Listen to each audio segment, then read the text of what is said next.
Bien voir à peu près tout, là, hein? Puis passer un peu pour que tout le monde puisse bien voir. Parfait. Alors, bon, comment que ça va fonctionner? On va avoir une personne à l'intérieur du traîneau, puis il peut y avoir une personne qui peut venir à l'arrière pour faire la conduite avec nous, les guides. OK? Quand on va rentrer à l'intérieur du traîneau, il y a quelques petites consignes à se rappeler. Là, ce que je vais vous donner, c'est un discours de sécurité. En gros, là, vous allez voir, le traîneau à chien, c'est pas une activité extrêmement dangereuse, mais il y a des petits détails qu'il faut faire attention. C'est bon? Alors, première des choses, quand on rentre dans le traîneau, vous allez voir, il y a 2 câbles sur chaque côté. Faut surtout pas mettre de poids là-dessus. Parce que si ça brise, on va avoir des problèmes de direction, ce qui est vraiment pas une bonne chose. Hein? Fait que le but, c'est de taper sur les bottes pour rentrer à l'intérieur. Vous voyez ici le guidon, ça, vous pouvez mettre le poids dessus, il n'y a pas de problème. Le truc, c'est de se mettre à genoux. S'il y en a qui sont croyants, vous pouvez y aller pour une courte prière, mais c'est pas vraiment obligatoire. Les mains au fond, on se retourne puis on s'installe bien confortablement à l'intérieur du traîneau. Une fois que vous êtes à l'intérieur, il fait pas très froid aujourd'hui, vous êtes bien habillés, mais quand même, s'il y en a des frileux, toujours bouger les orteils, bouger les doigts pour se garder au chaud. Une autre chose qu'on va vous demander, c'est toujours être capable de pouvoir mettre une main, sortir une main à l'extérieur devant son visage. Pourquoi? Parce qu'il peut y avoir des branches dans les pistes. La plupart des branches, on les a coupées, mais on en a gardé quelques petites pour votre amusement. C'est bon?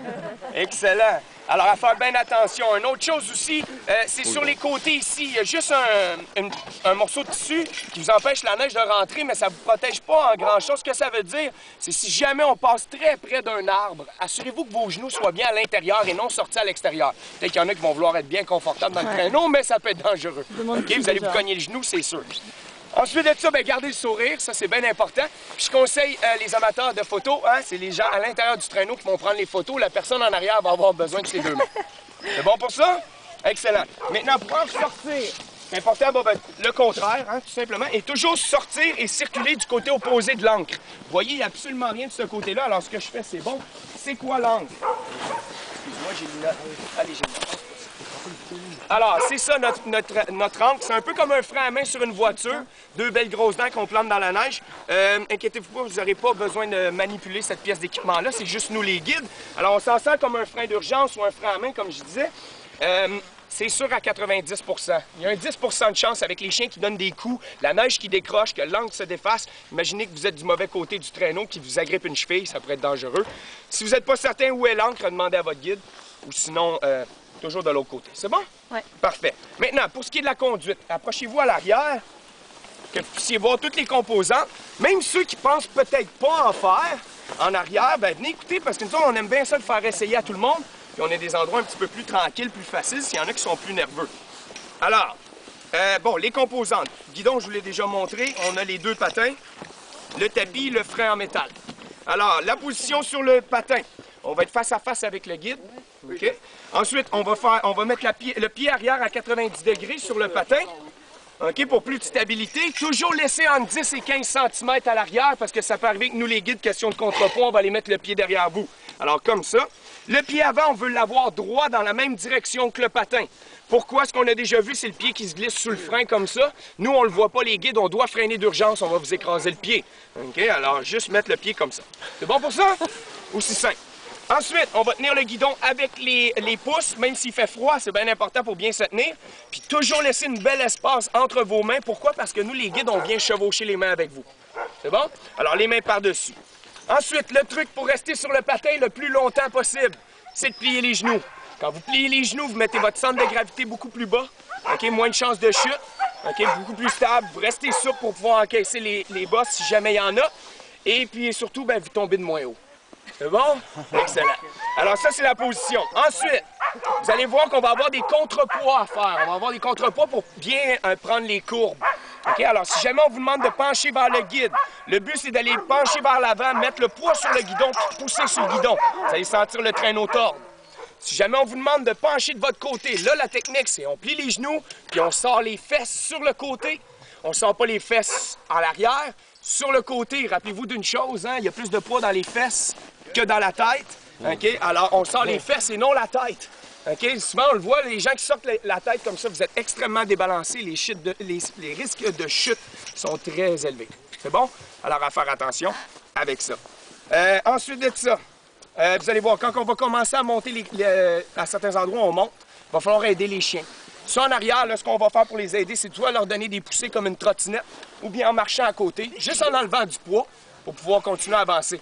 il n'y aura jamais vraiment d'histoire de pousser le traîneau. Okay? Les chiens vont faire le travail. Il n'y a pas de problème. Maintenant, le tapis, ça c'est pour les descentes. En fait, dans les descentes, on va plus vite que les chiens à cause de la glisse. On veut surtout pas leur rentrer dans le derrière. Hein? Alors, ce qu'on va faire, c'est qu'on va utiliser le tapis pour ralentir. Si jamais votre guide vous demande de mettre le pied sur le tapis, c'est toujours mettre le pied à côté de lui et le pied arrière. C'est bon? On met son poids, vous allez sentir le traîneau ralentir. C'est bon pour ça? Excellent. Frein en métal, par exemple, celui-là, je veux avoir votre attention particulière. Là, pourquoi? C'est que vous allez sûrement avoir à l'utiliser, surtout les gens qui vont commencer la balade, parce qu'il va falloir attacher les chiens sur la ligne. Alors, si jamais on vous demande d'embarquer sur le frein de métal, c'est du sérieux, on vous met en charge du traîneau. Ce qui arrive, c'est que nous, les guides, soit attacher les chiens sur la ligne, ou soit faire une intervention durant la balade. Un chien qui s'est emmêlé, aller aider l'autre traîneau en arrière, des genres de trucs comme ça. Alors, vous êtes en charge. La meilleure chose à faire, toujours les deux pieds dessus. On donne un bon coup pour être sûr que ça s'ancre bien dans la neige. Ensuite, on tient bien le guidon, puis on regarde en avant, c'est quoi qui se passe. Pas le temps de se retourner, hey, c'est cool le traîneau à chien. Si les chiens décollent, vous allez finir sur le derrière. Plus personne n'est en charge du traîneau, la personne en dedans ne trouvera pas ça drôle. C'est bon? OK. Alors ça, c'est pour le frein de métal. OK? Ensuite, maintenant, ce que je dois vous parler, ça ne veut pas dire que ça va arriver, ça dépend un peu de vous, mais je dois vous en parler pour bien vous préparer au cas où ça l'arriverait, c'est les chutes. OK? Alors, si jamais vous sentez que vous allez tomber, OK, les chutes les plus fréquentes qu'on a, c'est les chutes sur le côté. Bien souvent parce que les gens sont raides comme des barres, puis au lieu de sortir les fesses, bien, ils sortent la tête. OK? Ça, c'est genre 80% du temps. OK? Alors, faites bien attention, rappelez-vous les genoux bien pliés. Mais si jamais vous sentez que vous allez tomber sur le côté, deux choses. Première des choses, on n'amène pas tout le monde avec soi. Puis encore pire, s'agripper après le guide. OK? Vous n'êtes pas plus en sécurité en vous accrochant après le guide. C'est bon? La meilleure chose pour le bien de l'équipe, on lâche tout, puis on essaie de courir pour rattraper sa chute. Vous n'êtes pas capable de la rattraper, trouvez-vous un grand coussin blanc. Dans les pistes, il y a beaucoup de neige. Hein? C'est beaucoup plus confortable que se lancer dans un arbre. C'est bon pour ça? Excellent. Une autre chute qu'on voit plus rarement, mais qui peut arriver, surtout dans les poussées, des fois on va pousser à côté de la piste et whoop, on s'enfonce jusqu'à mi-cuisse, par exemple. Le traîneau continue, vous restez sur place. OK? La meilleure chose à faire, c'est on pousse le traîneau loin de soi. Ce qu'on veut surtout pas voir, c'est les gens qui s'agrippent après le traîneau et qui se laissent traîner les pieds en arrière. OK? C'est vraiment pas une bonne idée parce que lorsque vous allez lâcher le guidon, vous mettez votre visage en exposition au patin puis au frein. C'est bon? Alors, faites attention, on pousse ça loin. Dans les deux cas, si jamais il y a une chute, inquiétez-vous pas, nous autres, on va ralentir, on va arrêter. Vous allez avoir le temps de revenir sur le traîneau, là. On va pas vous faire courir. C'est bon pour ça? Excellent. Dernière chute qui peut arriver, qui est encore là, encore plus rare. Mais si jamais ça arrive, peut-être que vous êtes chanceux, allez vous acheter un billet de loto. C'est si jamais ça chavire complètement sur le côté. Ça, c'est pour les gens à l'intérieur du traîneau. Ça va être important, pas de panique, première des choses. Deuxième des choses, vous pouvez sortir vos mains pour vous protéger de la neige. Vous pouvez même vous enfoncer dans le traîneau pour un peu plus de protection. Mais la chose la plus importante, c'est qu'on n'essaye pas de sortir du traîneau. Si vous essayez de sortir, là, les chiens vont le sentir, ils vont vouloir redécoller. Vous allez vous emmêler dans la caméra, la couvercle, les câbles. C'est juste plus dangereux. Restez sur le côté, gardez le sourire, ça va prendre 15 secondes. On va vous lever à l'endroit, puis on continue. C'est bon pour ça? Excellent. Dernière chose que je dois vous parler, c'est si jamais vous avez des conditions, on doit savoir les guides. OK? Alors, si jamais vous avez des problèmes de genoux, des problèmes de dos, des problèmes cardiaques, des problèmes d'asthme, quoi que ce soit, c'est important, il faut nous le dire à nous les guides. Nous les guides, on est là pour vous, hein? On va s'occuper de vous toute la journée, alors oubliez-nous pas à la fin de la journée. Alors, en gros, c'est pas mal ça, fait que juste le dire aux guides pour qu'on puisse bien arranger les choses pour vous. C'est bon pour ça? Ouais. Est-ce que vous avez des questions?